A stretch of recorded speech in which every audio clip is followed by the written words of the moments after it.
Order the Mendocino County Employees Retirement Association Board of Retirement meeting. And we will open the roll call. Ms. Cubison? Here. Here. Mr. Hawkins? Here. Ms. Cabinet? Here. Mr. Jurdy? Here. Ms. Smith is absent today. Mr. Cromer? Here. Mr. Shoemaker? Here. Ms. Harris? Here. And Mr. Anderson? Here. Thank you. All right, thank you. And I'd ask Quincy to please lead us in the pledge.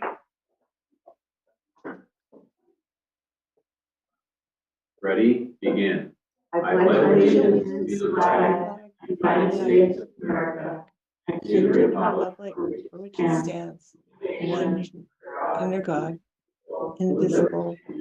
For all. Thank you.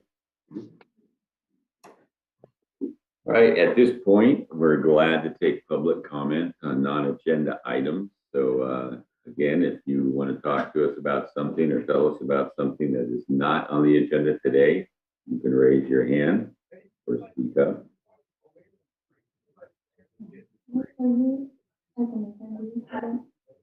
So, Yeah, no, just me as attendee. I just want to be able to see on my screen, so I don't have to face that way. yeah, Judy, you see anybody there? No, we have no public comments at this time. Okay, thank you very much. We'll go into our regular agenda. Item 1 is the adoption of Resolution 2025 authorizing teleconference meeting pursuant to Government Code Section 54953 in compliance with Assembly Bill 361. I'll move to approve. I'll second. No. Okay, Jurdy and Cabinet. Any public comment to this item? Seeing none, please call the roll. Ms. Cubison? Yes. Mr. Hawkins? Aye. Ms. Cabinet? Aye. Mr. Jurdy? Yes. Mr. Cromer? Aye. Mr. Shoemaker? Aye. Ms. Harris? Aye. Approved. Our next item is our consent agenda, and all matters on the consent agenda are to be approved by one action without discussion unless a board member requests separate action on that specific item. Is there anything that a board member or the public would like to pull from the consent calendar? Seeing nothing, take a motion. Move approval of consent. Is there a second? I'm not sure we even need that, do we? I think we have to pass it. I'll second. Okay. Any further discussion? Call the roll, please. Can be approved by unanimous. Oh, I've got it. Unanimous consent. It's passed. All right, that takes us to item 3 on our agenda, discussion and possible action regarding investment matters. Is this Doris' item or is this Robert? I'll turn this over to Robert. Trustees, you have before you a rebalancing memo. And so I just wanted to clarify one item in case there was any confusion about that. The memo is really just trying to explain that we're going to be shifting our targets within our allocation target range. So we're not changing our ranges, but instead of attempting to rebalance back to our target, we're lowering those targets very slightly while they're still within the original investment allocation ranges. So I just wanted to clarify that in case there was any confusion. Board members, any questions? Somebody's got some background noise if they can mute if they don't want to talk. Okay, you need a motion for approval of this? It's just informational. Okay, thank you. All right, that'll take us on to item 4, discussion. Oops, yes. Actually, we have 3B and 3C. Right. Okay, 3B and 3C. Let's go to 3B, Robert. And that would be monthly investment performance report. trustees, you have the report in front of you.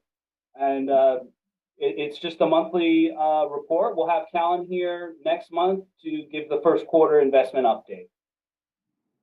Any questions about that report? Too much red. I wish that was a question. All right, item 3C, JP Morgan educational presentations. Robert, we have a guest here today. You want to introduce them? We do. Robert, can you introduce our, Yes, you're with us, trustee. and we also have one online. Yes, in the room, we've got Akash Patel. He's there. Yeah, why don't as you a bring that client chair rep. up for you? And I think he's going to give a brief introduction. I did ask him to shout in the room, just so that that's clear. And we've got Mira Pandit on the line here. She's here to give us a global macro update before the actual investment update. So Akash? Thank you, Rob. And thank you to the board, to staff, to the broader county. Thank you very much for being JP Morgan Infrastructure Investment Fund investors. We certainly appreciate your trust in us, and we are looking forward to a very productive relationship. I know you had joked a moment ago about a lot of the red in the portfolio. What I'm happy to present is that the infrastructure fund is a core infrastructure fund that is meant to maintain steadiness and ballast to your portfolio during periods like this. And it's been performing accordingly up to this point. So that's been a positive to see. I will bring on a couple of additional folks here to explain this in a little bit more detail, but just a bit about what's happening here at the firm. We, at the asset management side of our business, are managing about $2.2 trillion in assets for clients of every shape, size, and variety. We've been working with institutional plans like yourselves for over 100 years. And we feel like during that period of working with clients of this size and type, we've tried to find a way to provide the most effective resources that we possibly can to our clients. And an example of some of those resources are what I have today. So two guests for you today. One for more of an educational and topical look will be Mira Pandit. She is a global market strategist on our Market Insights team. You've probably seen her on CNBC or Bloomberg or Yahoo Finance or one of the many other news organizations around the. Really familiar. That might be why she looks familiar. And she'll provide about 15, 20 minutes conversation there. Any questions you have about what's happening in the broader economic environment. Then I'll bring on Senior Investment Specialist Nick Moeller, who works closely with our infrastructure fund. He'll provide you an update on the fund itself, infrastructure more broadly as an asset class, and all of the different ways that it is serving all the different areas where it's serving your portfolio. So with that, Mira, if you can hop off mute, I'll pass it to you. Great, thank you.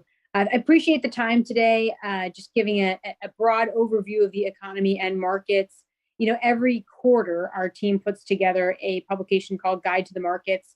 So each quarter, we're thinking about what are the main themes we want to get across to clients. And it's been a really challenging environment to distill into just a few themes. But one of the themes we have been thinking about for really the last 6 months or so is that economic cycles and market cycles do not always tightly align. And what I mean by that is historically what we tend to see is that by the time we reach the worst of the economic pain, markets have already bottomed and started to rebound. And I think that's really instructive for the environment that we're in this year, in which we haven't reached the worst of the economic pain. And we do think we could potentially be in recession next year. And yet when we look at the markets, which are forward-looking indicators, essentially we've seen probably 70 to 80% of the sell-off that we're going to see. So we're not all the way there, but we have seen a broad reset in valuations, both in the stock and bond side. So we don't think that there's a ton of downside from here, maybe a little bit on the margins because, you know, we haven't quite reached, again, the worst of the economic challenges. But again, we do tend to see some of those market moves precede the worst of economic recession. So something to keep in mind as we are constructing portfolios that the timelines there do not always tightly align. So I have a couple of slides to share today. I think everybody has them in their materials. We can start off on slide 3, which is entitled "The Global Economy is Slowing After a Strong Expansion." If we start there, what we look at on that slide is a global heat map of economic activity. We essentially think of this like a lawn chart. Green is good, yellow is slowing, red is bad, or a stoplight. And when we look across the globe at different regions in terms of economic activity, we're broadly in the red, or we're broadly in the yellow. That's slowing down. We had a really strong economic expansion during the pandemic. We are kind of in that slowdown phase, but not quite yet in the red of recession. Now, this varies somewhat across different regions. What we're seeing right now in China, for example, is a slowdown in growth given zero COVID policy, given some of the challenges within their property sector. They are facing various headwinds there that is impacting their growth and having some spillover effects into emerging markets. When we look over into Europe, Europe, the UK, probably already in recession, if not heading towards it pretty quickly. The big challenge that has plagued Europe in recent months is the energy crisis. Energy is a very regional dynamic, particularly when it comes to natural gas. And therefore, as much as we are experiencing higher energy prices in the US, it is even more acute in the UK and in Europe.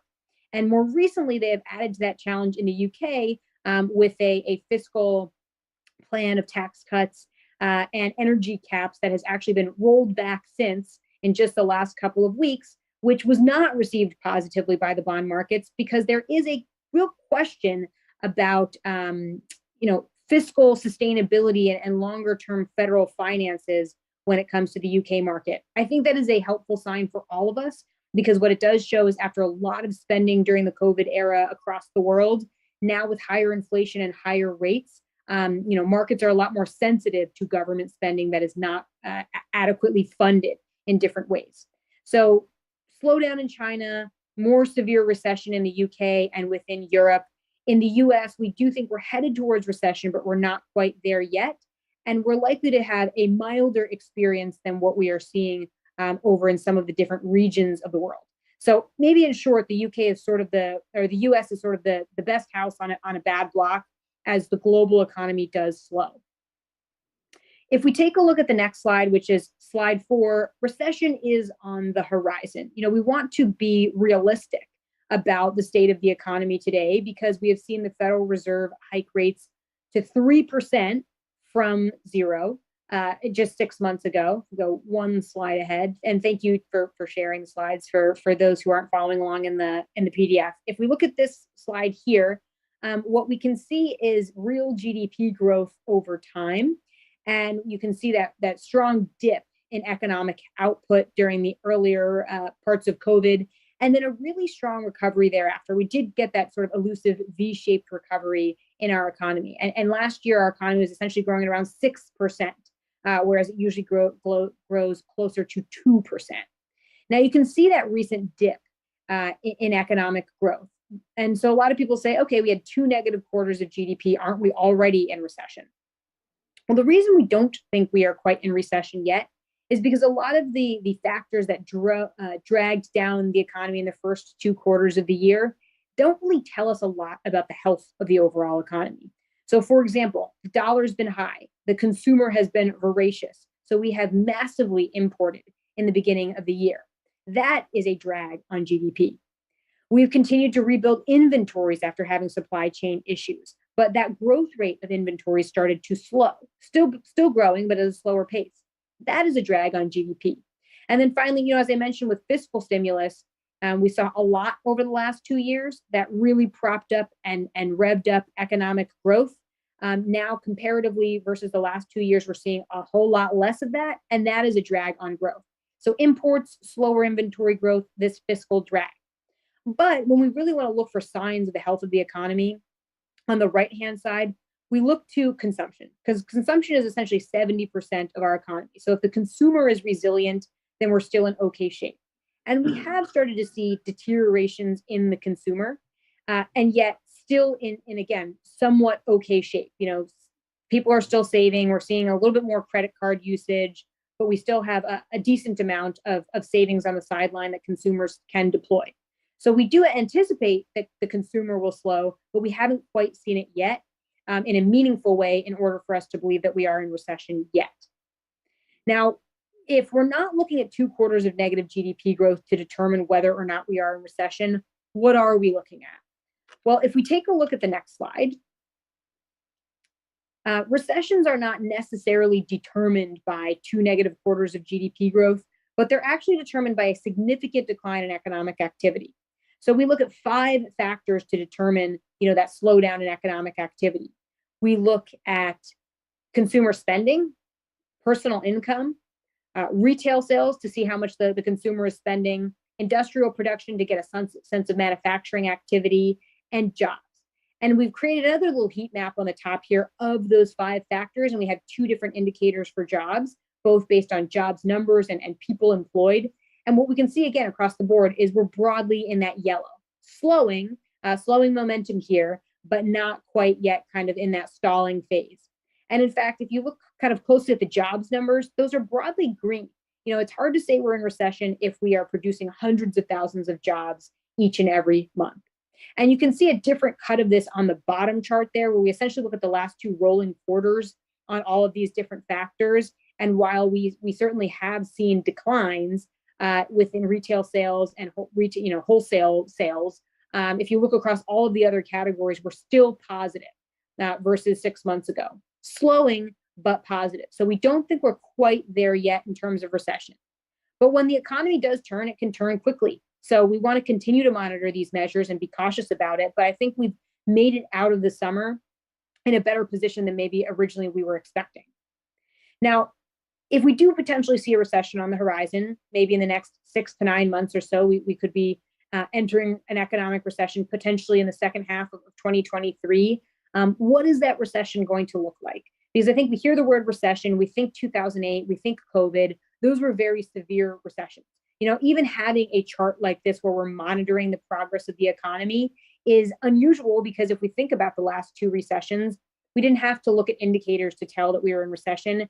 We could feel it all around us in our everyday lives, just the dramatic condition shift during the financial crisis and the COVID crisis at the same time were pretty good indicators. So the fact that we're even debating this and we're likely to continue to debate it throughout the next year is probably a sign that the next recession could be a bit milder.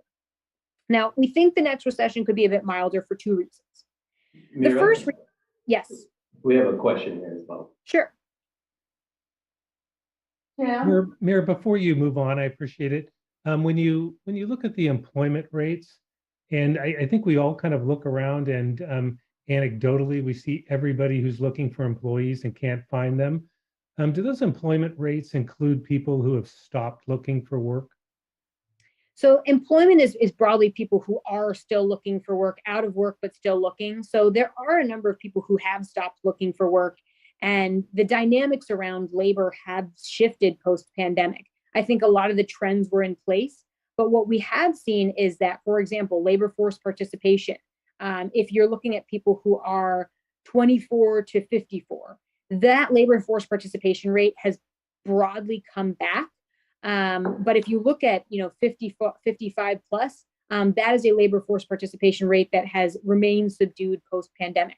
So I think what we've seen from a jobs market perspective is this demographic shift that was decades in the making, of course, where people have retired. There was an acceleration in the number of people who have retired because I think post-COVID, when people's portfolios did fine and their housing prices went up, people were certainly willing to retire early, and with the health risks on top of that. So part of this is an age story and different cohorts and demographics retiring. Another piece of this is immigration. If we think about legal immigration, 10 years ago, you might have had on average 1 million people coming in a year. Now it's somewhat closer to 350,000. We're seeing some of the visa permits and things pick up, but we do have a structural labor challenge that we were dealing with pre-COVID and certainly has been more acute post-COVID. The other oddity I think we've seen in the markets is, even as of 2020, we started to see this spike in business formation, and business formation has remained elevated. So to some extent, I do think a lot of people have gone to self-employment models, starting their own small businesses, working for themselves. So there's, one of many factors at play here. You're not necessarily seeing recovering participation across all sectors. You still see that women are slightly lagging behind in terms of coming back to the labor force, given childcare or elderly care issues. So a couple of different dynamics that have continued to lead to this labor supply issue. And that actually leads me to my next slide, looking at employment. Employment is sort of this double-edged sword, where on the one hand, if you head into the next recession and you do have these labor supply dynamics where people are still looking for workers, even pre-pandemic, one of the, if you look at small business surveys, one of the biggest challenges companies cited was a lack of workers or not finding the right quality workers. This is likely to lead to a less high rate of unemployment during the next recession. Maybe you see fewer layoffs. You'll still see some, of course, as we do in every recession, but probably not going to see double-digit unemployment like you see here in gray during the post-financial crisis and during the COVID crisis. You could perhaps see something closer to 6% unemployment. And at the same time, after the financial crisis, it took a long time to add jobs back. This time around, jobs could be added back a lot faster because people simply have the demand for labor. So if you're heading into a recession where the labor market dynamics are supportive, that could lead to a shallower recession. And I think that will be a great help as we see the economy slow down next year, and certainly help support the consumer if at least people have jobs. But the reason why it's a double-edged sword is because, on the other hand, when you have these labor shortages, it tends to push up wages because people who are trying to hire at higher and higher wages. So you can see that blue line there that looks at year over year wage growth. And what you can see is, we didn't see a whole lot of wage growth over the 10 years after the financial crisis, but more recently we've seen that number come up pretty sharply. There's some oddities within this data of how different labor industries came back at different times. So that's why you kind of see a bit of a zigzag here. But if you kind of smooth that out, the broader trend is higher wages. And the challenge for the economy there is that the consumer is the worker is the consumer. So you're putting more money into the hands of the consumer and they are spending it. So that tends to lead to higher inflationary pressures. And that's why the Federal Reserve is watching the labor market so carefully, because some of these dynamics that are leading to higher wages, they fear can lead to higher inflation pressures. So if we take a look at the next slide, of course, the biggest challenge that we are dealing with in the economy right now is inflation at a 40-year high. Now, there are a lot of signs that inflation has peaked. What we have seen from a commodity perspective, and if we take a look at the chart on the left, I think we lost our labels here, but the green section looks at the contributors to inflation that are driven by energy. The red section looks at contributors to inflation driven by supply chain. The purple is food and food commodities broadly. The gray is goods, the light blue is services, and the dark blue is shelter. So I'll go by each of those one by one, add them all together. That's going to add up to your headline inflation. So what you can see on an energy perspective is, look, energy prices have come down off of their peaks. In purple, same with food prices. Commodities broadly peaked back in June. But that's a little bit of a tenuous indicator because what goes down can easily come back up. And so there are some supply issues there that we want to watch carefully. But that has thus far helped from an inflation standpoint to start bringing down headline inflation. If we think about supply chains, if we look at prices that people are paying, shipping rates, how long it takes to get goods, a lot of those indicators have rolled over. Not yet normalized, but are on the path to normal. If we think about goods and services, we're hearing from a lot of big retailers like Target and Nike. We have a lot of goods on hand that people don't want anymore. These aren't the things that people are interested in. So if they have to put those on sale, that's going to help from an inflation standpoint. Services, we have yet to see real progress there because, consumers are still geared towards services over goods at this point. But we anticipate with higher prices, services is going to start to slow down as well. Shelter, which is that bottom category there, has continued to rise and probably will continue to rise. The way that shelter is measured in this index is sort of highly theoretical. So although we're seeing rents start to roll over in some parts of the economy, housing data start to come in a little bit softer, it'll take a while to feed into shelter. So all of this together indicates to us that we're seeing signs of disinflation. We don't question the direction of travel, that we anticipate inflation to start to come down, but there's two questions. The speed, it's going to take some time, probably to the better part of next year, to get to more sustainable inflation levels. And then second, how much of a recession do we need to see in order to bring inflation down? We anticipate we definitely need to see some form of recession. Hopefully it is a bit milder, and that can help bring prices down. Now, another component of inflation, which you can see in the chart on the right, is that it's all about expectations. Inflation is a bit of a self-fulfilling prophecy, and you've started to see expectations from consumers, from professional forecasters, from market-based measures start to roll over as well.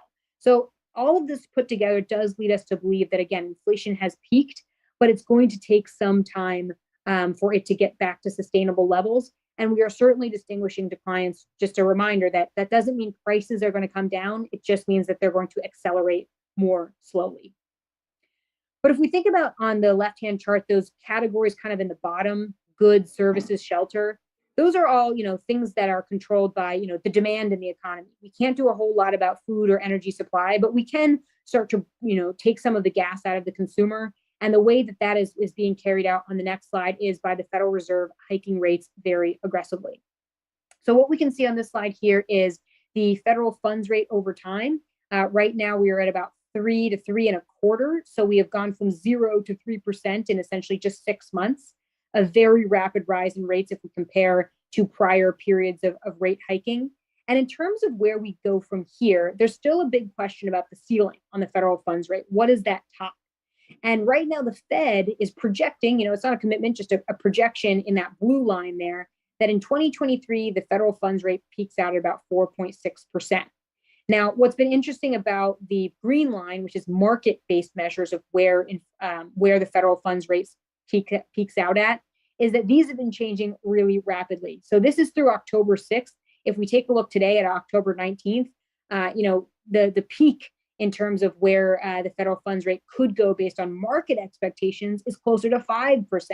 So we continue to see this gulf between what the Fed thinks they're going to need to do to tame inflation versus what the market thinks. And as long as we continue to see that gap there, we're going to continue to see volatility. And we're getting closer and closer to some of those ceiling numbers. At 3% now, if we see a 3/4 point rate hike in November, potentially the same thing is priced in for December, we're kind of getting up to those levels. So we have to continue to hear from the Fed, how are they thinking about when they eventually pause, what conditions they need to see, because they talk about the labor market, they talk about inflation, but I still think there's a lot of confusion as to exactly where we go. But I think what is safe to say, at least right now, is we're certainly not there yet. Now, if we take a look at the next slide, what that has led to is an incredible amount of volatility across the markets. And I think it's important to point out here, if we take a look at the chart on the left, we look at volatility of equity markets in green, of currency markets in blue, and of interest rate markets in gray. And what's been so stark this year is, as volatile as the equity markets have felt, interest rate volatility has been much greater than that. And in fact, interest rate volatility has even been at points, a bit larger and a bit more significant than what we're seeing in currency markets. And this is a year where most major Asian economies have had to intervene in the FX markets, where the euro and the dollar have hit parity, where the pound almost did so as well. So as much volatility as we're seeing there, we're seeing it even more so in the rate markets. And just to quantify that a little bit on the next slide, you can see here where we started the year in terms of different maturities in treasuries in that gray line, December 31st, to where we are today. And again, today is relative because, again, we updated these slides just 2 weeks ago, and where you see that 10-year, the 10-year has gone from 1.5 to 3.8 as of October 6th. Today, we're at 4.1. The 2-year has gone from about 73 basis points to about 4.2% to now, about 4.5%. So just massive rises in rates, very unusual. And that's why, clients have typically seen, as you move from that gray line to that blue line, yields move higher, bond prices sell off, a massive and brutal sell-off in bonds. When you have this inflation scare And when rates need to move higher, that's going to impact valuations on both the bond and the stock side. So valuations have come down pretty significantly across the board. On the glass half full or the glass half empty read of that is like we've had terrible returns on stocks and bonds for the first half of the year. The glass, half full, if we think about where we go from here, is that valuations have reset. So you haven't seen stocks or bonds, this cheap together in quite some time. And while both stocks and bonds could continue to suffer over the next few weeks and months, on a longer term time horizon from where we are today, valuations are actually quite supportive for longer term returns. So some patience is kind of required going forward, but we've had this massive reset.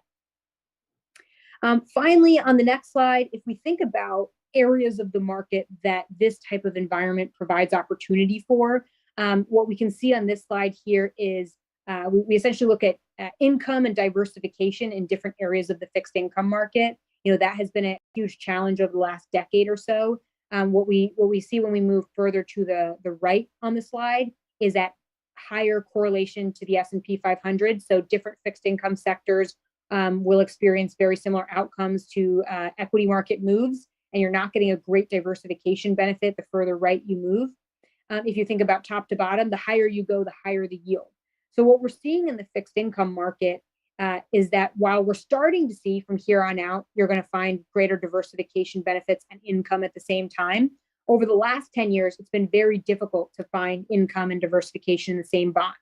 Maybe in the bottom left, you're finding better diversification, but lower income. In the top right, you're finding, better income, but lower diversification. That's going to change from here on out, but it does mean that you have probably, again, weathered one of the worst years for bond returns in history.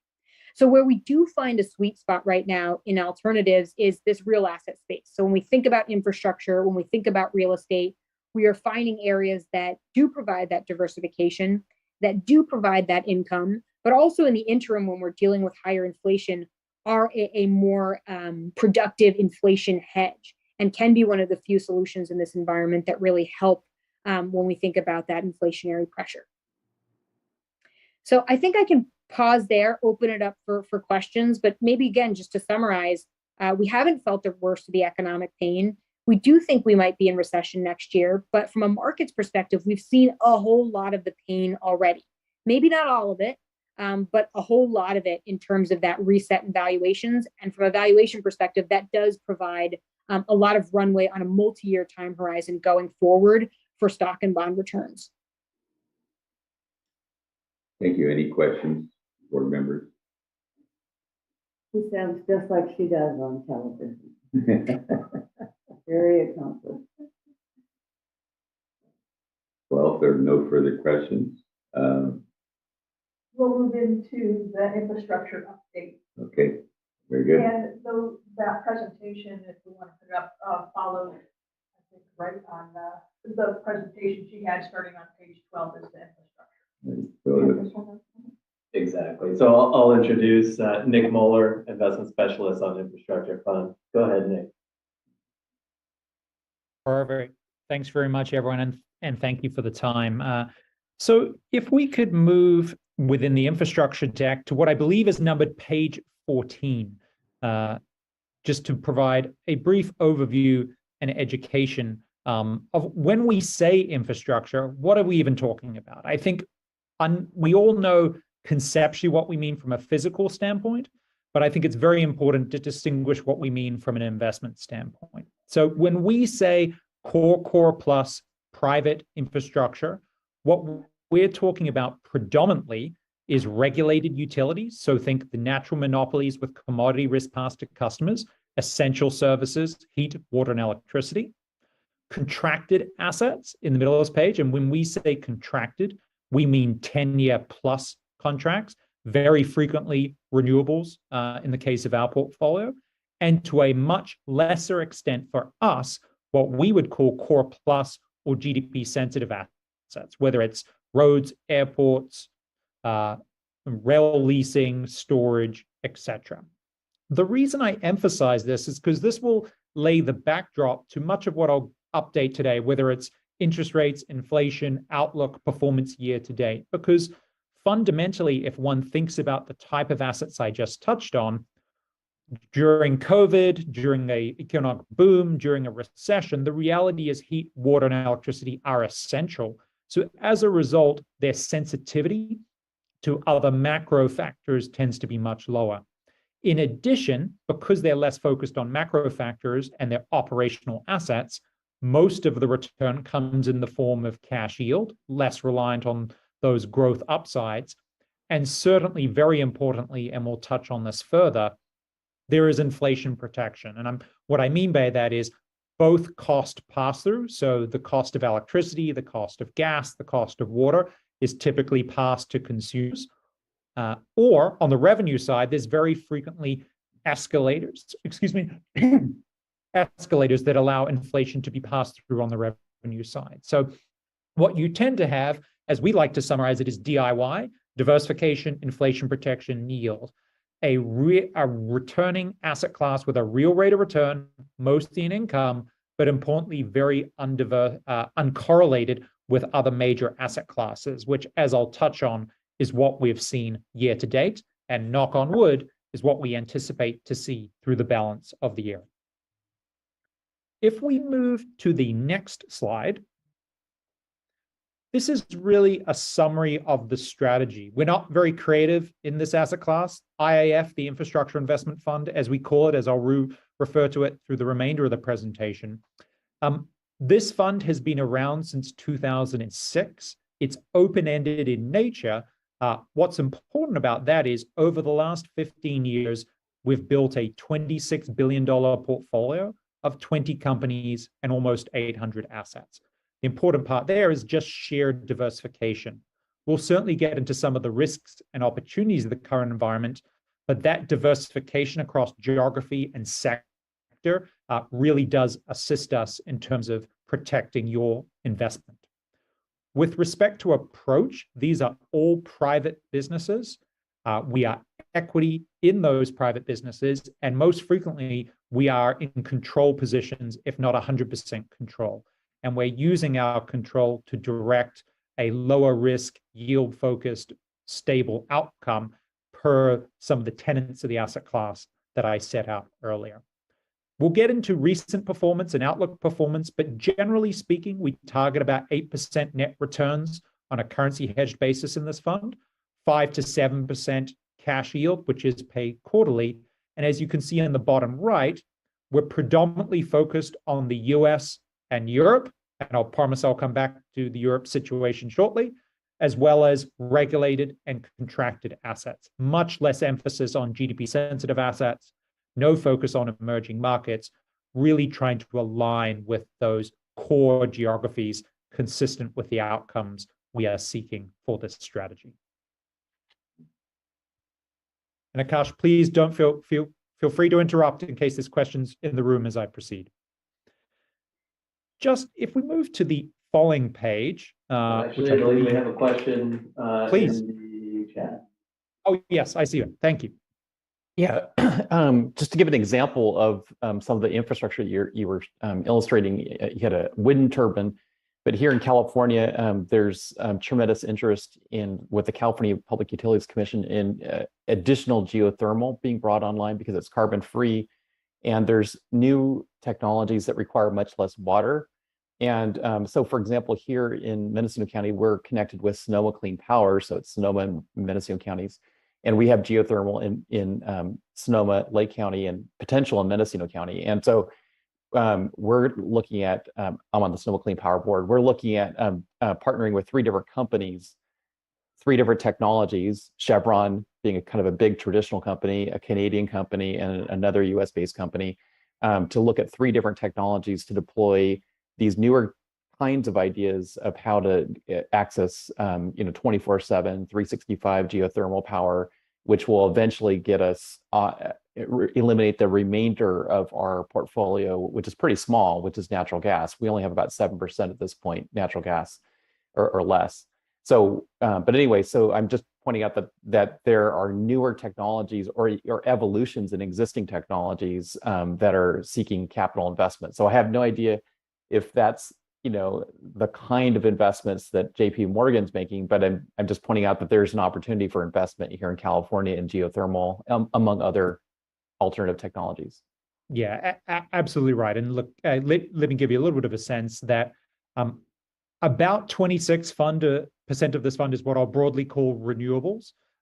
It is predominantly wind and solar at this point, largely because given the core nature of our strategy, we're looking for those long-term contracts, existing assets. That doesn't mean that doesn't exist in what you're describing, but with some of the newer technologies more broadly, maybe there's a little bit more, I don't want to say development risk, but it maybe we're not as focused there. And then I would just say at hydro is an interesting. You didn't mention hydro per se, but it's a good example of where obviously geothermal resources perhaps a little bit more limited and a little bit more geographically specific. So at least so far, we haven't undertaken that in a broad sort of global level, but I would fully agree that there is opportunity there. I think all I guess I'm indicating is, at least for us, because of our focus on that sort of lower risk end of spectrum. And to be clear, I'm not saying it's risky what you're doing, but more on the operational end of the spectrum for our fund, if that makes sense.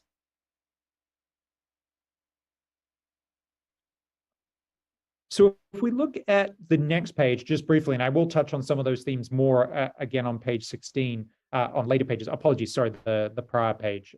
I just did want to mention briefly the JP Morgan team. I don't want to belabor it, but obviously you're already familiar that JP Morgan is a very large organization, well known. I would just highlight that this fund has a dedicated team. So all the, as I like to say, smiling faces on this page, all 60 plus people are 100% dedicated to this fund. No separate accounts, no other strategies, no competing capital. This is all we do. So we do think there's pretty direct alignment between our team and yourselves as investors in the fund. If we move to the following page, again, I won't dwell on this, but in the current market, especially when we think about liquidity, I do think it's important to note that this fund has almost 1,200 investors from all over the globe, from very different investor types. So when we think about diversity of a portfolio, diversity of investor base is just as critical, but you're in very good company alongside other US public pension plans in terms of not just investing in this strategy, but the space in general. If we move to the following page, maybe what I'll do now is touch a little bit on recent performance, outlook for performance, et cetera, and some of the things that are obviously affecting other asset classes, which Mira referred to. So obviously you all have not been invested with us for this period, but if we at least look over recent periods for the strategy, you can see over the last year, a operational cash yield or income of about 5% and between 5 to 6% over extended periods, and a net local currency return or hedged return over the last year of about 9%. So that was through June 30, including some of the initial impacts on the markets of the war in Ukraine, rising interest rates. We obviously haven't reported Q3 yet, but as we look towards the end of the year, we expect to be out right around our normal 8% return expectation. Now, you might say, how is that possible given everything going on? I think what's really important to remember is ultimately the essential nature of the assets that this fund owns, contracted, regulated, essential services with commodity risks passed through, and very importantly, as I touched on earlier, those cost and inflation pass-throughs. While rates have risen to date, it's been because of inflation, which at least in concept should be how it works. And thankfully, these contracts and regulatory structures have linkage there. So certainly we expect the fund to be resilient. And if we jump forward, apologies to page 20, I'm going to skip your own investor statement for now. Apologies, one page prior, thank you. There's a lot of colorful lines on page 20, but I do think this really helps set the context for this strategy in the long term. This strategy began in 2006, first investments in 2007. So it has now been through 2 crises. I don't know if we're calling this year a crisis yet, but really does illustrate the performance. What you're seeing is a blue line with squares. That says someone invested $1 in the fund back in 2007, reinvested distributions on a currency hedged equivalent basis. That would have grown from $1 to $2.4. But even more importantly, in the financial crisis, the first rectangle on this page, a much less drawdown than most other major other asset classes. The second rectangle, COVID, the fund only being down 50 basis points during Q1 2020, again, much less. And then obviously year to date, unfortunately for the rest of your portfolio, performing on a very resilient basis relative to everything else. And again, so this really is, if you will, the diversification page. Over a long term, this fund has shown steady, stable performance. If there is a downside, and I hesitate to call it downside, is if the economy booms back, if the stock market rises, if the war in Ukraine ends, this sort of strategy will necessarily see less upside from that, but that's kind of the point. That's the role of diversification. I will also note, just going back a page, and apologies for jumping around for whoever's controlling the slides, thank you. I will note, because I was asked to highlight it, you all are in the currency hedged version of the fund, which has worked splendidly year to date, given the appreciation of the US dollar. At this point, the vast majority of our US clients do invest in the US dollar hedged version in order to reduce the volatility from potential currencies. So you can see here your own performance since you invested with us being very close to that 8% expectation, and actually even higher over the last year. And obviously, knock on wood, into the future, we're still underwriting to an 8% plus net return expectation for this strategy. Before I go a little deeper into the portfolio, risks, opportunities, are there any questions on that with respect to a performance perspective?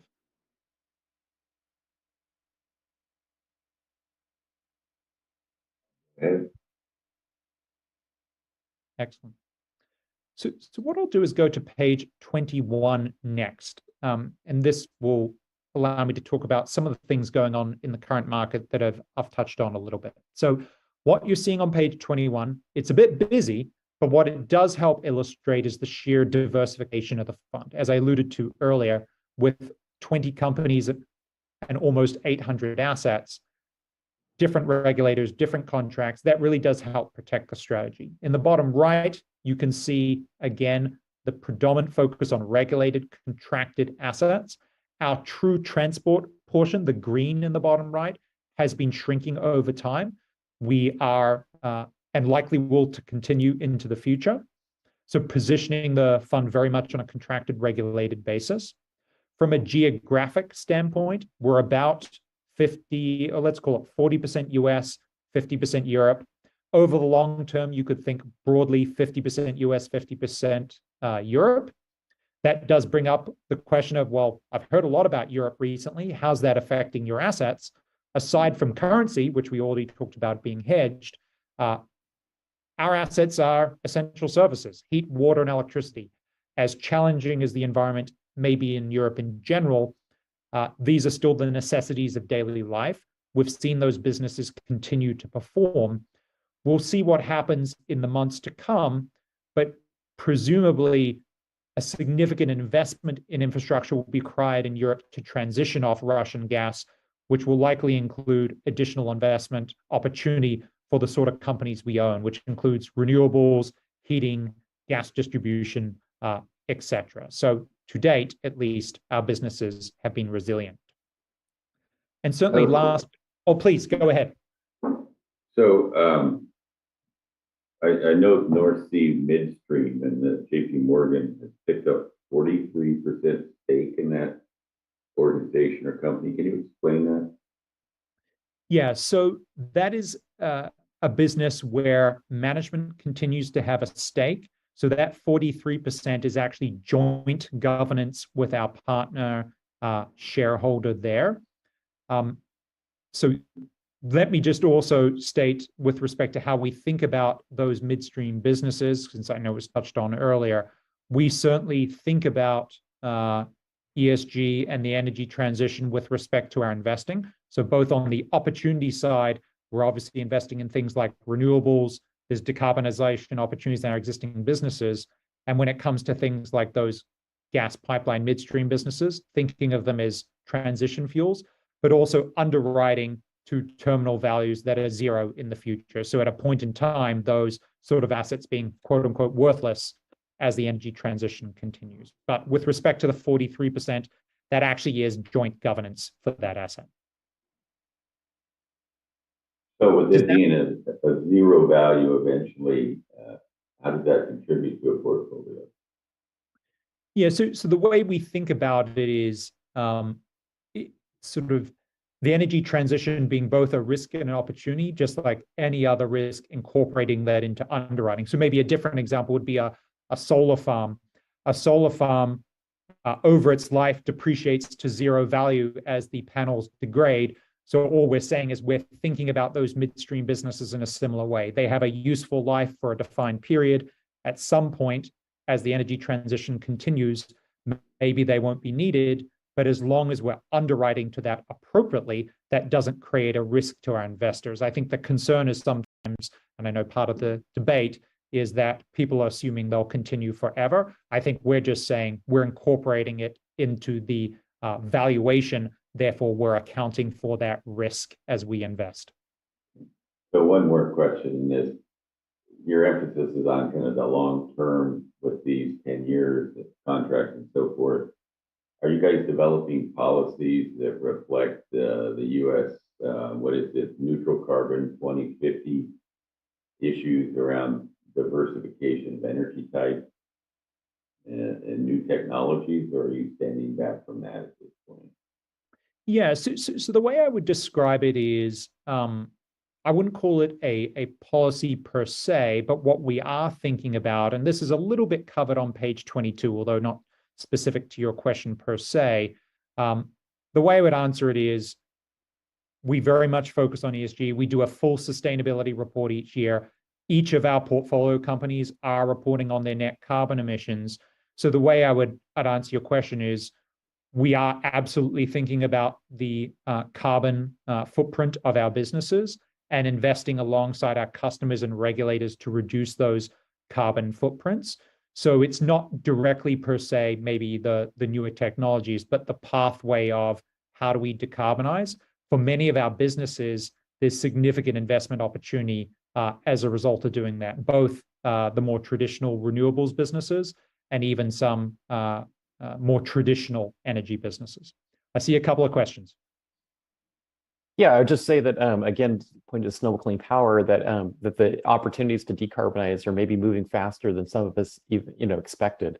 A year ago, we asked the board of Snowable Clean Power asked our staff to come up with a plan to transition to carbon-free power 24/7, 365, which is much more difficult than to do it for a few hours a day by 2030, ahead of the state goal. And they came back at our this month's meeting and have a plan to do it by 2026 for all of our customers. I mean, that's a pretty big lift, for everybody on the grid, not just a select number of customers that might upgrade, like I have, to Evergreen, which is a premium service. So my point is that the technologies seem to be out there, and they're evolving and becoming available, and so I think it's going to happen faster than some people think. Yeah, and let me just add on that. I certainly don't disagree with that statement. I think what is very pertinent and interesting is what we find is the energy transition is a very local conversation. As we think about an electric utility, it's a dialogue between the regulator, customers, how fast do you do it, the cost of doing it. So we are absolutely thinking about that across all our businesses. It just so happens different states and locations are at a different stage. But I don't disagree with what was mentioned. I see another question from Jim. Yes, thank you. I was just curious with the current global drought and climate predictions and so forth. I didn't see a slice of the pie, specifically desalination infrastructure. Is that something that you see becoming significant going forward? Yeah, that is an interesting question. I'm certainly familiar, and I'm sure you are even more than me, with certain plants that have been developed in California, but at least within the US, we haven't seen too much to date. I know within the Middle East and Israel, given the local sort of climate, that has happened more. I guess we wouldn't per se consider it a major opportunity set. It absolutely exists, but relative to, say, the opportunity in whether it's wind, solar, and associated transmission and storage with that, I would certainly consider that a larger opportunity. I think one thing that will be interesting with respect to desalination is electricity is the biggest cost of desalination. So also thinking about the interplay of where does the electricity come from for those desalination facilities will be key. So look, I think it will continue. There is opportunity there, but our sense would be the scale of that relative to, say, I'll use the word traditional renewables will be smaller. We do invest in US water across various states and locations, but none of those locations, at least now, are in need of desalination. But I know I'm intimately aware that that's a more tangible conversation, perhaps in California, than it is for us in the wet Northeast. And Nick, this is Akash, by the way. And I think it's good to bring up where we sit from the focus of the fund being core versus opportunistic. And there are certainly fantastic opportunities in desalination, geothermal, and all of these different areas. But when we're thinking about core utilities and the areas that are contracted and regulated, it's tends to be some of the legacy type assets that are going to continue for a long stretch and have been with us for several decades in the past and looking forward. Now, there is a significant chunk of renewables, Nick, just like you mentioned. Maybe it'd be good to cover Falk Renewables as a recent purchase, just to talk about how that acquisition came about and to isolate some of the areas where we are progressing forward, but also just wanted to draw the line between where we sometimes see opportunity, but do they fit in something that's meant to be balanced across all periods? Yeah, and I think that's very fair. I think just to sort of repeat it, but in a different way, fundamentally, existing assets with contracted, regulated cash flows for the long term is what we're focused on, whether it whatever the asset type may be.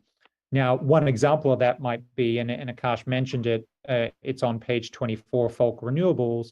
But let me first set out, even when we're thinking about more traditional renewables like solar and wind, I sort of tongue-in-cheek say, well, we're not the one buying the sunny or windy dirt and turning it into a project. What we're looking to do is acquire either existing assets or assets that are in construction with their contracts and projects in place, but very supportive of renewables and the energy transition in general. Falk Renewables is an interesting example of this. Falk Renewables was a listed, partially listed, I should say, public company in Europe, 40% owned by the Falk family, 60% owned in the public markets. This business, as the energy transition continued, had significant capital needs. The issue with that for the business was the Falk family only had so much money, as wealthy as they are. And on the public markets, that would have implied follow-on equity issuance every year very consistently. And generally speaking, the public markets don't like follow-on issuance. They sort of interpret that as, well, that's dilutive. That's a problem. That created an opportunity for us to sign a transaction to take Falk Renewables private. It's predominantly European wind, both existing operating assets and rights to purchase projects as they get developed within Europe. So this is about a $3 billion euro investment with the anticipation of significant add-on follow investment behind this business in the months ahead. And that's a key part of our investment approach is platform investing, adding to and expanding what we have is that process. So hopefully that gives a sense of it's a business fully aligned with the energy transition, existing assets, a pipeline of additional opportunity, but also not focused on the sort of pure development end, because we obviously want to balance the risk profile this fund has taken given our goals and objectives.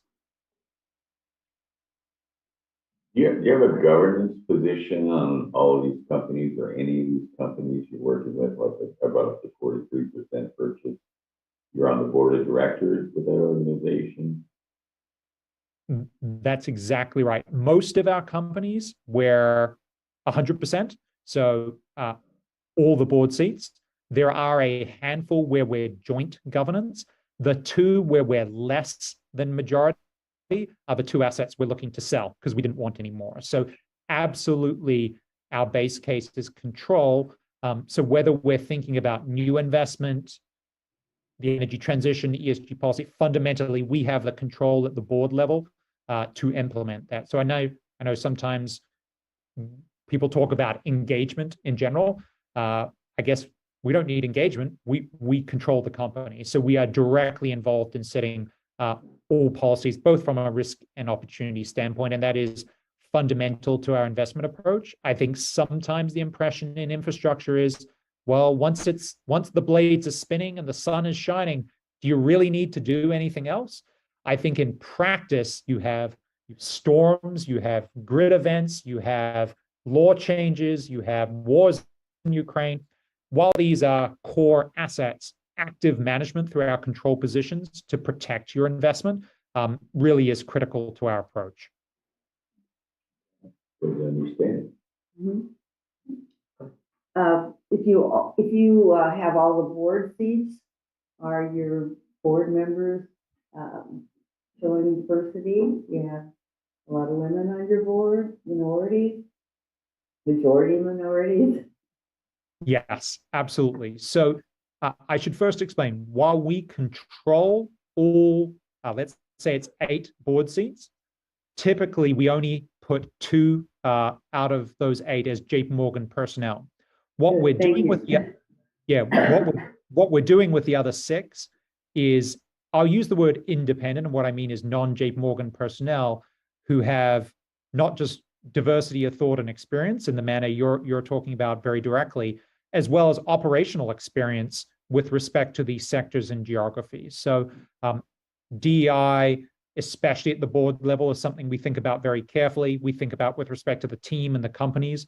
I think it's fair to say, like many institutions, we can always aspire to do better. But I think off the top of my head, I believe 40% of our board members were women, for example. It's something we've been very focused on. I think one thing we continue to be focused on, but admittedly has been a challenge within our companies, regulated utilities, for example, have often had a very undiverse workforce, often, to be blunt, a bit very old and male and white.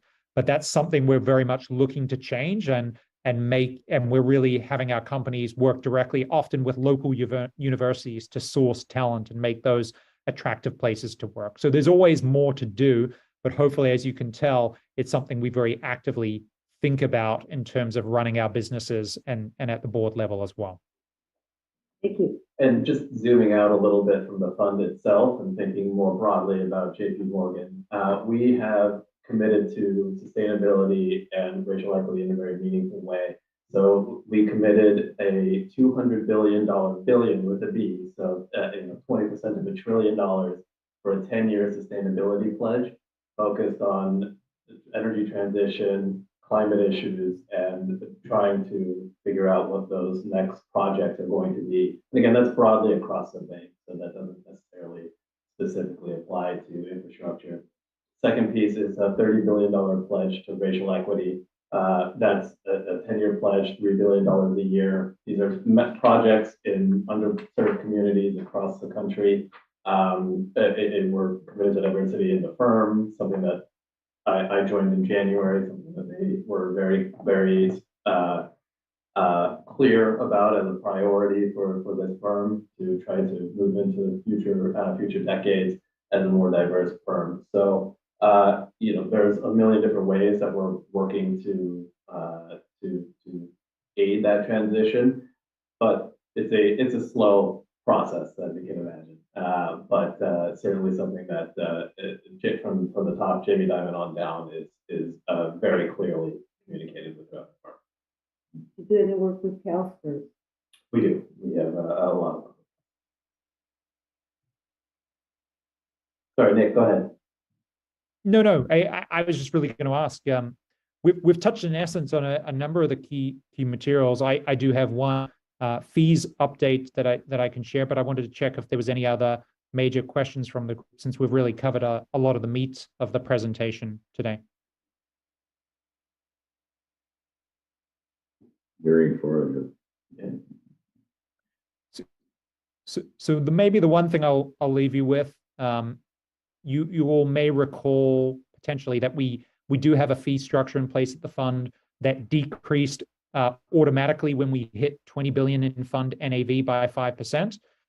At this time, we anticipate reaching 30 billion probably January 1st next year, at which point your fees will automatically decrease another 5%. So off the top of my head, I think that means 90 basis points to 86 basis points. We absolutely continue to plan to grow and diversify this fund. As I alluded to, it aligns with the risk objectives, but as we've grown, we've been reducing fees as well. So no action required on your part, but obviously wanted to share that as well. This is exciting stuff. Yeah.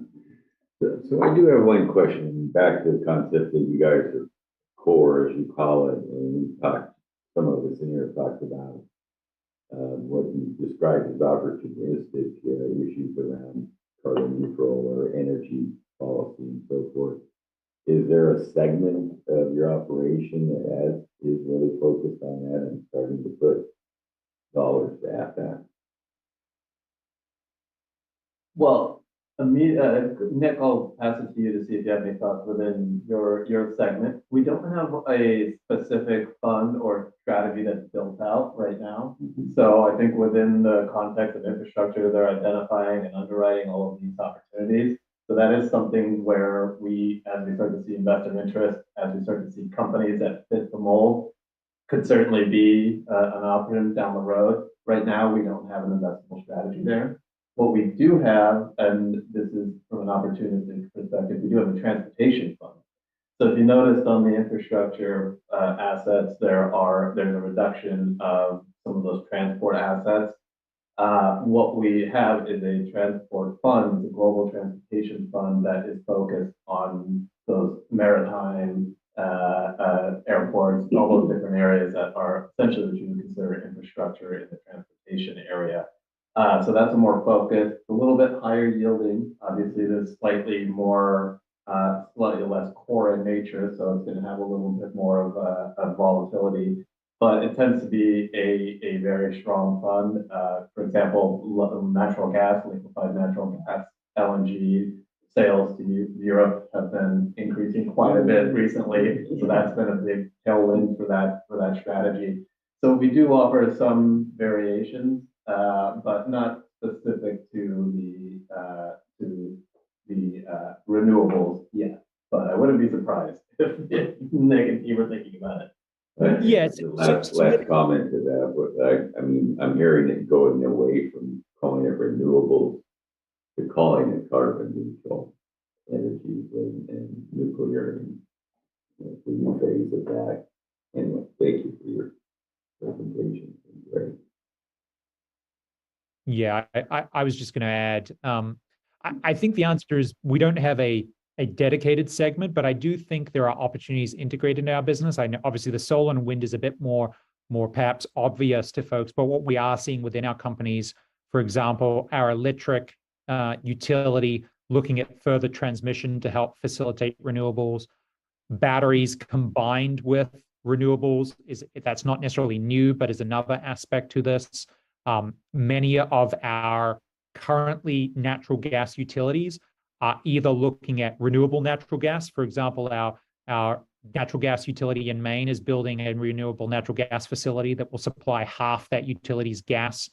Our utility in Europe is already blending hydrogen into natural gas as we think about decarbonization. So I think the answer to it is it's integrated into the businesses, but it's not necessarily a purely focused on, oh, this business will just do that. We're thinking about how we implement it within businesses, if that makes sense. Yes. Are there any other questions? there any other information you want to give? Yeah, representation. So they woke me up and mentioned the natural gas sales in Europe. I was like, yeah, bingo. All right, well, with that, we thank you very much for presenting today. I will say for me, it's been one of the most informative Yeah, presentations we've had in a while. very, very interesting. Well, we are happy to come back anytime. Yeah. Thank you very much. All right.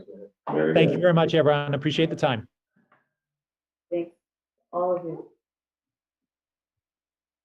And Mira's presentation counts as trustee education, so Judy's tracking.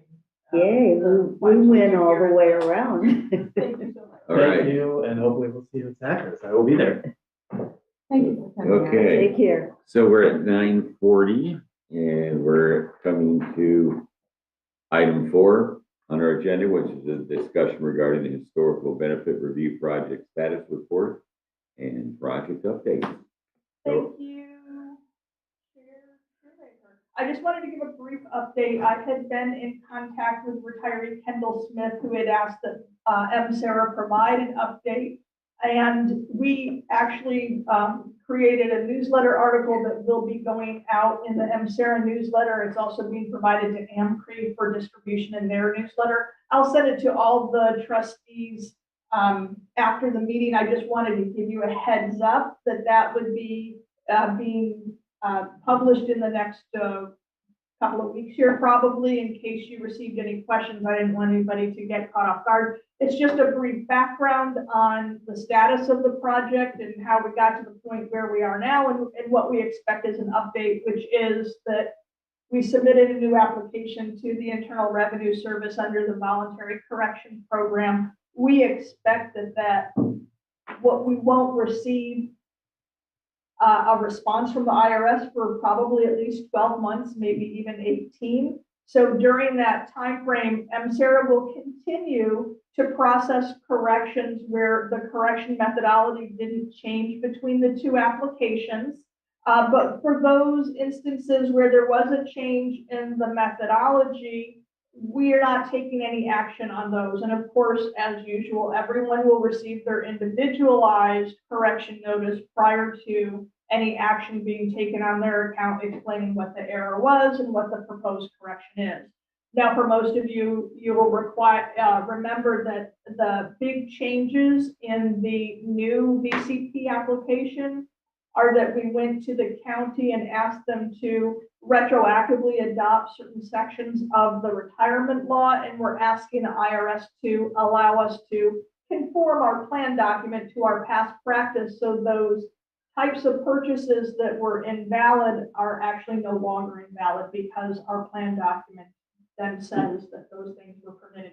The IRS does allow retroactive adoptions conforming your plan document for other types of errors, and we're hopeful that they will allow it in this case too. So that's basically the status that'll be going out in the newsletter. Anybody have any questions for that? Just for clarity purposes, if those are allowed and approved by the IRS, it would obviously eliminate a certain number of corrections that you and your staff have to make, correct? Approximately 100, I want to say, give or take a little bit. I don't have the exact figure in front of me. That does not resolve all of the purchase issues and anything else that's still outstanding. I think we have maybe just under 225 or so corrections to complete. About 100 of them would potentially resolve with the conforming resolutions. And we are working on the others, and we'll continue to work on them while the application is pending with the IRS. Once the IRS and MSARA enter into negotiations and we end up with a new compliance statement, we'll have 5 months beyond the compliance statement to wrap up any corrections that remain outstanding at that point. And for those 100 people, just as a round number, they would have been people that have already received a correction notice. They received the first notice saying their benefit was subject to correction. There were only 1 or 2 that had received individual correction notices saying this was your error and this is how we plan to correct it, which then, of course, those were put on hold while we pursued changing the methodology. Thank you. Okay, any other questions for Doris? Mr. Anderson? Yes, I've got one just quickly to refresh me, Doris, is all of the the prior corrections that have been made, none of those would be impacted by the newly submitted VCP. Is that correct? Well, we had to refile on all of the errors included in the original application. So when this application is assigned to an IRS agent, they will review all of the proposed correction methodologies. We are certainly hopeful that they're going to accept the correction methodology that another agent had already approved, but I can't confirm that until such time as we get into negotiations and get a new compliance statement. I have been told that it's likely the existing proposed, correction methods that had been accepted in the last application is likely would be accepted in this. But I can't give you 100% certainty of that. Okay. With that, we'll go on to our quarterly budget update. And If I may, through the chair, we should just make sure we don't have any public comment. Sorry. All I'm the right. only public there right now, so no. there is no public comment. Thank you. Thank you, Jeff. And okay, number 5 is a quarterly budget update. I'm going to say there's no public comment on that. Got it. Thank you. And I'm going to turn this one over to Robert. Trustees, you have before you the quarterly budget update. You've got the typical memo that goes along with that. I'd be happy to answer any questions you may have. Board members? Robert, very detailed reports. Thank you very much Yeah, to very make it helpful. clear. Any comments or questions from the public? You see none. Okay, we'll go on to our budget amendment item 6, discussion of possible action regarding fiscal year 22-23 budget amendment. Amendment. Doris, is that?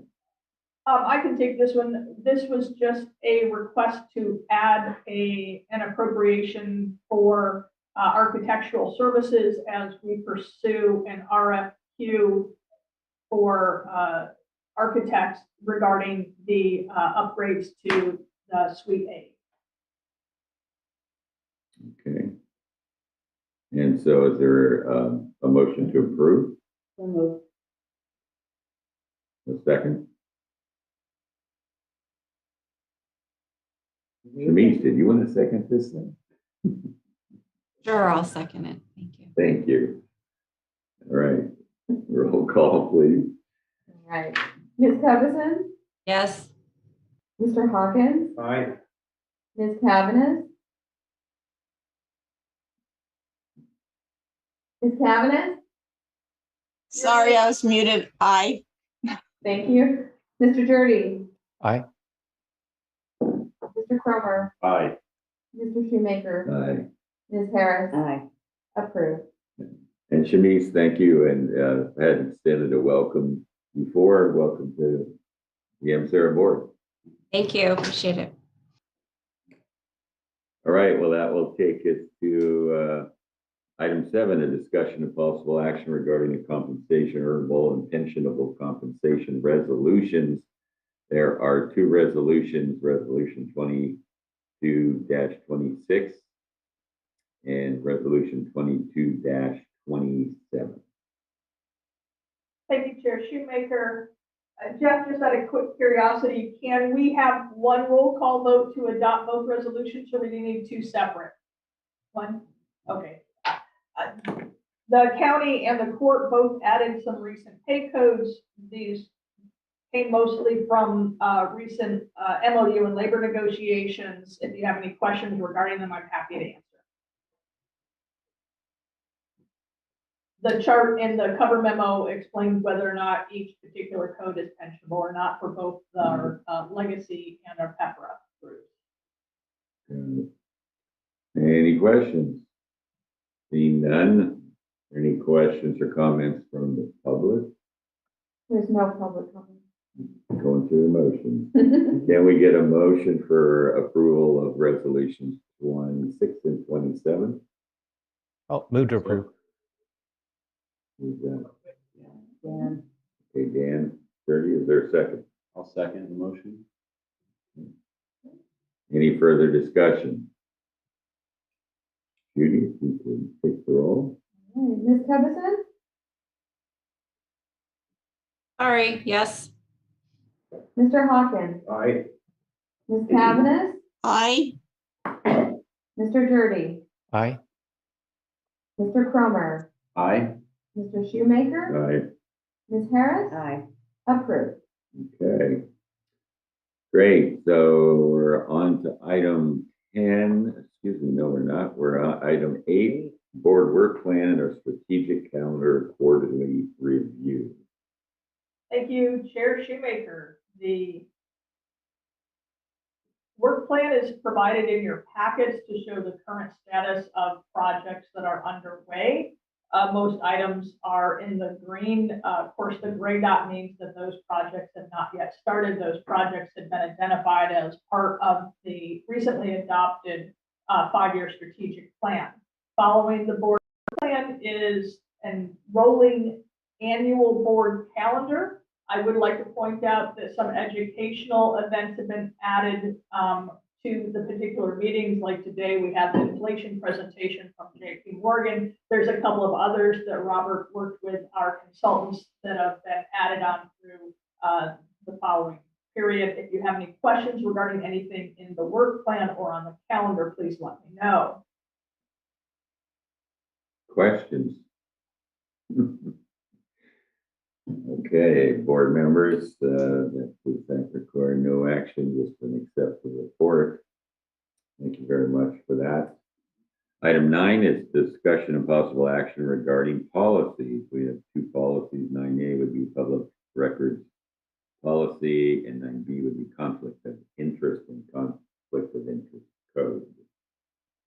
Thank you, Chair Shoemaker. On the public records policy, this is just up for its periodic review. There are no substantive changes to this policy. It was reviewed by both staff and council. We're asking for it just to be adopted.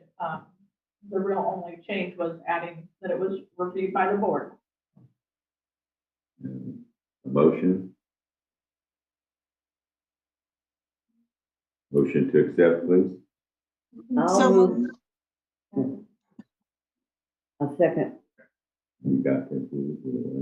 Okay. Any comments from the public? We've got no public.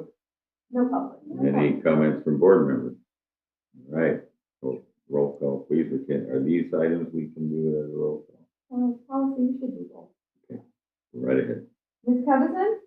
Yes. Mr. Hawkins? Aye. Ms. Cavanis? Aye. Mr. Dirty? Aye. Mr. Cromer? Aye.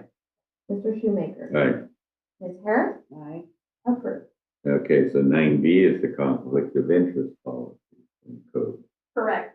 This policy does have some significant changes to the prior version. Those were laid out for you in the cover memo. Specifically, we removed a reference about forwarding the disclosure statements to the FTPC because that's not required for our particular board. We just maintain those here in our office. We added a definition of filing officer and some notification guidelines that are laid out in the FTPC site as far as what the filing officer is supposed to do as far as notification to members of their requirement to file. So the other minor change was clarifying where it says consultants that are subject to the disclosure, that it's our investment consultant. I'm happy to address any questions the board may have. So I'm going to ask a question about 5B. The essence of a change in 5B, former trustees and retirement administrators. So it's just the change in the executive director, and then what verbiage was? That was simply rewritten to try to make it a little more understandable. When staff read it, they're like, we're not exactly sure what this paragraph means. So I just rephrased it to specifically state that if a member of the board or the plan administrator can't, for compensation after leaving the board for a period of at least 2 years, come and present to the board regarding anything they're wanting the board to invest or spend money on. So that's essentially what that requires. That is in the FTPC requirements. And I was just trying to hopefully make it clearer, but perhaps I did not. But that is the intent. For a period of 2 years after leaving the board, you can't come back and solicit the board for any action on the transaction. For compensation. Yes. Didn't it used to be a year and a day? It's been 2 years during my tenure here. I don't know if that might have changed in the past. Yeah, I think for health PERS issues, it's a year and a day. Yeah. And they're really, Huh? Jeff is agreeing. Yeah, okay. All right, so we need a motion to accept the changes to the conflict of interest code. Second, Oh, we have a second. I'll second that. Elon, please speak right.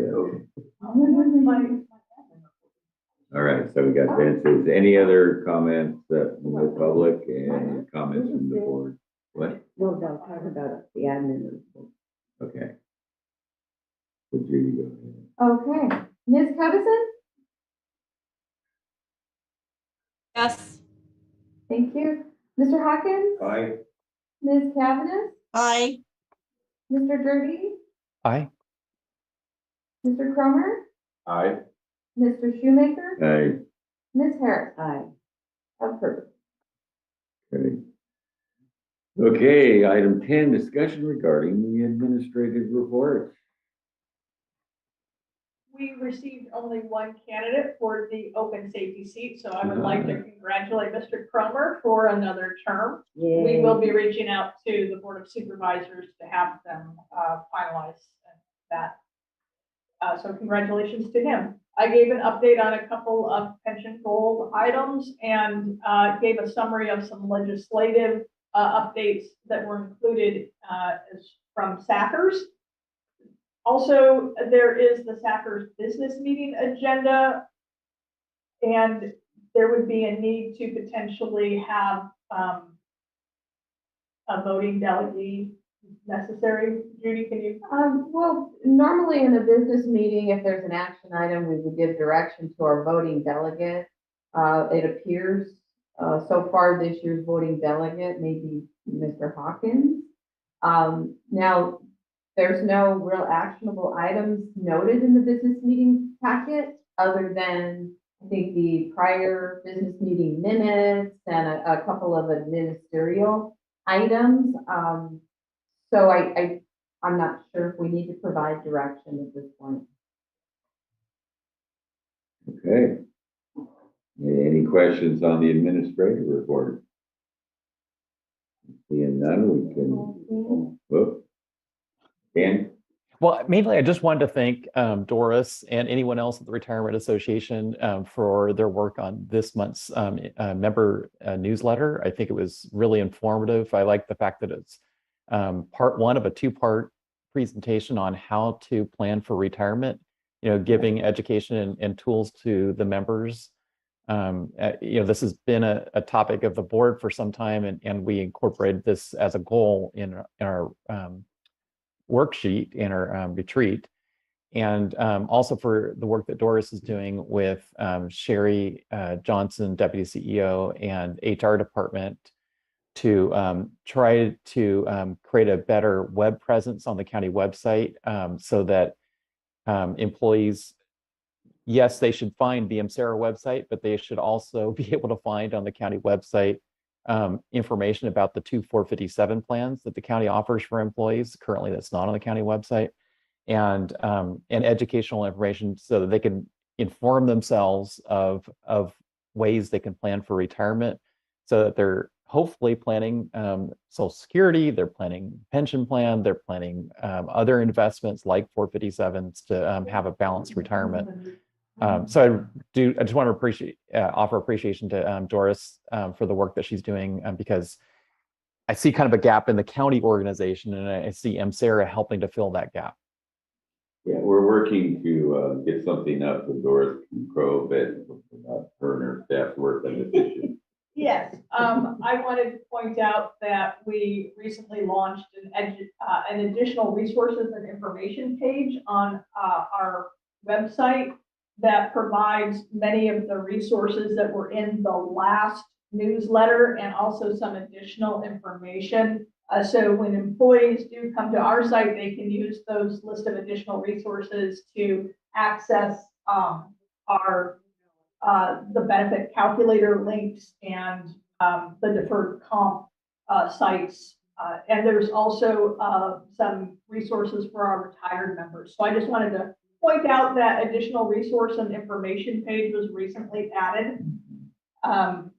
We also have a survey going on currently to get some feedback from members who are eligible or within 3 years of eligibility to retire to see their preferences regarding some topics and format for an upcoming pre-retirement seminar.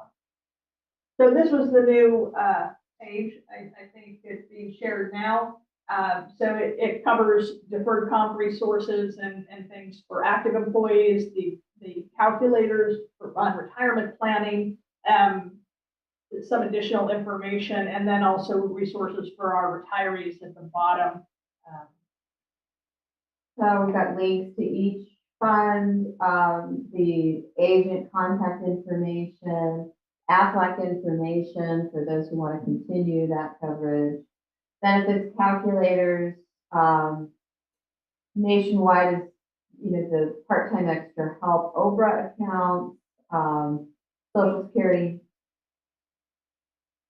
This, what you've done is a huge step.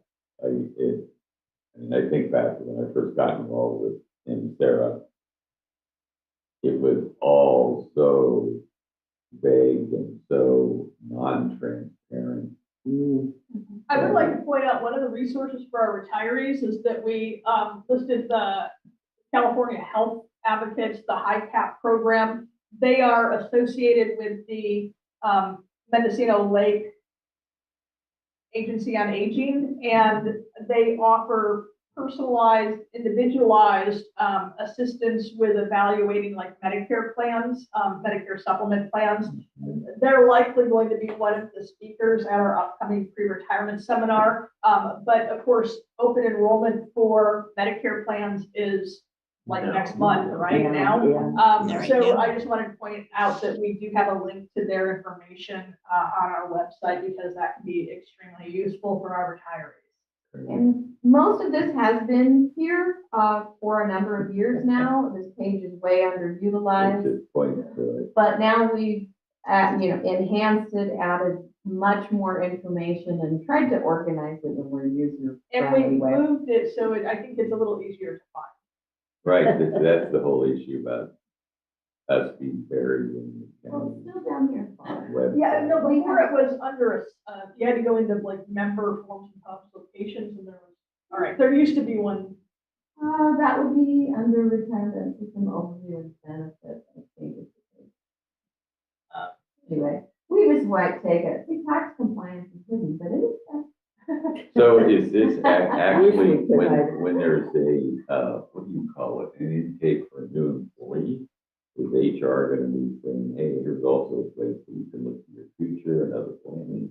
Well, we do a presentation during, yes, Nora typically, but retirement staff actually presents at new employee orientation. They do mention our website and of course our member self-serve portal, which is also, you can link to off of our member webpage or our public webpage.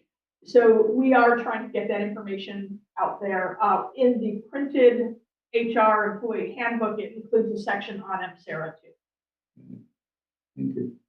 Unfortunately, the printed employee handbook really doesn't cover much on the deferred compensation plans that are offered. So we're hoping to encourage that at some point. And Nora does hit on that point when she does the new employee orientation. Got it. I personally think that is one of the most important aspects of it, because you taught to the younger employees that are PEPRA members to understand that they are not going to get a COLA when they retire, and they have to invest early, and it's way easier to do that. I think it's very important, and I appreciate that you're doing that. Did there were any other questions on any of the information in the admin report? Otherwise, I am done. Seeing none, thank you very much. And so that brings us down to general board member discussion. Jeremy. I think it was a couple of years ago, we added someone in disability cases who is basically our representative. And do we ever go back and take a look at whether that seems to be working for us? Let me ask a clarifying question. Are you referring to our agreement with MMRO, which is our managed medical review organization, who assists us with the arranging the IMEs and getting the reports? Is that who I'm referring to, Jeff? I think so. And while we can have a little bit of discussion on it, it's not really an agenda item, but No, that's why I'm bringing it up now. Do you want something on a future agenda item? I mean, on a future agenda? We obviously remain in contact with them. I believe the processes work relatively well. Judy interacts with them more frequently. Nothing has been raised really to my level of any issues, significant issues with the vendor. Am I the only board member who? No, I'm just drawing the blank, so I think bringing our outside consultants that affect our members into the room for a few minutes every once in a while. It's a good idea. All right, well, we can certainly look at adding a review on an upcoming agenda and having their representative join us via Zoom and give you a little refresher of the services that they provide. Yeah, that'd be good. Yeah. Any other board member comments? I want to move right back into our JP Morgan discussion, and I know Dan, you're super interested in this kind of stuff. But some of the stuff I was talking about, I learned in an hour and a half session recently that was about our new federal policies and implementation toward that. And to me, I found it very interesting in regard to the discussion of existing companies like JP Morgan is part of, as well as new companies that are really moving hard in an accelerated way in developing a real, what they call a baseball team of energy sources. You know, it's not all wind, it's not all solar, it's the new nukes, it's hydrogen, it's all that. And that maybe that's something that we could get a presentation out of Alan, a small presentation about that field, because I believe that's going to be a very quickly growing investment area right now. More like development or an opportunistic. It's an opportunistic with carbon neutral energy system. Carbon neutral energy. And I'll dig back and send a link to the thing that I listened to twice actually to get the just of it all. And it may not be something that we can do. It's a pretty pinpoint kind of investment. But it's definitely a version of ESG stuff. And it's not just new companies. It's how do you convert Standard Oil and Shell into something new where they can stay profitable and things like that. Anybody else? A quick reminder, I think there's a Calipers trustee roundtable towards the end of the month. It might be the 28th, but again, if you need some education credits, you might consider that upcoming event. It is virtual. Yes. How many credits are we supposed to? 24 in every 2-year period. And Judy does track. My apologies, we would normally have the quarterly report today, but it's gonna be at November. Which is just 2 weeks away, because remember, November's meeting is off cycle. It's not the third Wednesday, but it will be the first Wednesday, November 2nd. And then the December meeting is also off cycle. It's going to be on the 14th. And the reason November meeting is early is that's the only date really that our actuary can fit into their schedule to come. And November 2nd, the Wednesday. Yeah. I'm pretty sure my date is correct, but yes. Yeah. Okay, And then the second one, 14. December 14th. That's the same week as this. No, in December. The December meeting will be December 14th. Okay. So I believe that brings us to adjournment. Thank you for a very short meeting, even with a lot of information. Well, led. We'll see you all in November. Thank you. Okay. Thank you. Take care, everybody. Thank you.